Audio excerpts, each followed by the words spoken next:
लेके आओ, हम उसके लिए तैयार है। उससे अगला मुद्दा था हमारा कि जो गांव के अंदर कहीं ना कहीं स्मार्ट सिटी बनाने की बात सरकार करती है, तो गांव स्मार्ट विलेज क्यों नहीं बन सकते। इस तरीके से हमारे तकरीबन सभी मुद्दे हैं जिनको लेकर हम चल रहे हैं, और हमें हमारा ये आंदोलन जब तक जारी रहेगा जब तक इन सभी मुद्दों का समाधान नहीं हो जाता। एक हमारा मुद्दा और था कि जिस तरीके से गांव के अंदर सीलिंग का एक दौर दोबारा से बढ़ता जा रहा है कि गांव में और कॉलोनियों में सीलिंग तुरंत रोकी जाए, उसमें किसी तरह का हस्तक्षेप ना हो। और एक हमारा था कि जो पुश्तैनी संपत्ति हमारी है वो कहीं ना कहीं हर राज्य के अंदर निःशुल्क जो है गांव उनको मिलती है, लेकिन दिल्ली के अंदर ऐसा कानून नहीं है। हम चाहते हैं कि जो हमारी पुश्तैनी संपत्ति है उसका हमें मालिकाना हक दिया जाए और वो भी निःशुल्क दिया जाए।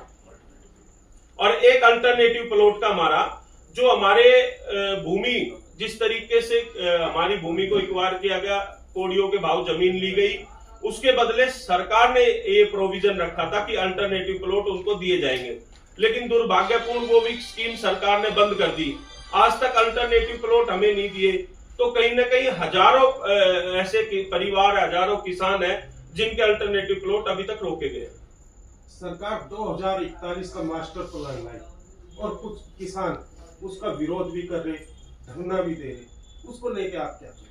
नहीं, उसके विरोध कोई नहीं है। विरोध ये है कि मास्टर प्लान 2041 लेके आए, लेकिन अपनी मर्जी से ना लाए। वो कहीं ना कहीं जो किसान चाहते हैं, जो गांव वाले चाहते हैं, उनके द्वारा अनेकों सुझाव गए हुए हैं।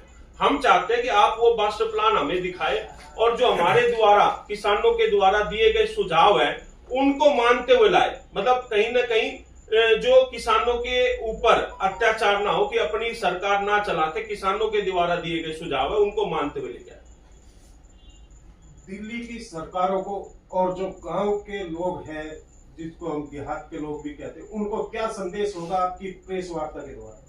देखिए, सरकारों को तो सीधा सीधा हमारा चेतावनी है कि वो जब तक हमारे सभी समस्याओं का समाधान ना कर दे वो गांव की तरफ आने की सोचे ना। और कहीं ना कहीं दिल्ली के 360 गांव के लोगों ने जंतर मंतर पर 15 सितंबर को एक फैसला किया है कि जब तक हमारी सभी समस्याओं का समाधान नहीं होगा, हम गांव के अंदर ये जो पार्टियां हैं इनको घुसने नहीं देंगे। कहीं ना कहीं इनको जब तक ये हमारी सभी समस्याओं का समाधान नहीं कर देते। और इसमें एक गांव वालों से भी मेरा ये अनुरोध है कि ये आंदोलन हमने दिल्ली के 360 गांवों का 36 बिरादरी का लेके चला था, और हमने उस दिन भी कहा था कि हमारे लिए सारे मुद्दे जरूरी हैं, और जब तक सबका समाधान नहीं हो जाता, जब तक हमें एकजुटता रखनी है, एक ताकत रखनी है। तो कहीं ना कहीं अब वो दौर आया वर्षों के बाद जब सरकारें झुकना शुरू हुई है। तो आज अगर अपनी एकजुटता नहीं रखोगे तो कहीं ना कहीं हम बिखर जाएंगे। आज जरूरत है एकजुट रहने की, और दिल्ली के 360 गांव के लोग, 36 बिरादरी के लोग एकजुट है। मेरी लगातार सबसे बात हो रही है और कहीं ना कहीं सारी समस्याओं का समाधान कर ही हम घर बैठे।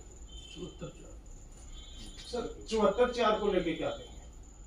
74-4 का मैंने पहले भी बताया आपको कि जो हमारे गरीब किसान भाई हैं उनको, भूमिहीनों को जमीन दी गई थी लगभग 50 साल पहले, लेकिन उनको आज तक मालिकाना हक नहीं दिया। तो कहीं ना कहीं ये सरकारों का रवैया कहीं ना कहीं किसान विरोधी भी है, दलित विरोधी भी है। तो ये कहीं ना कहीं रवैया ठीक नहीं है।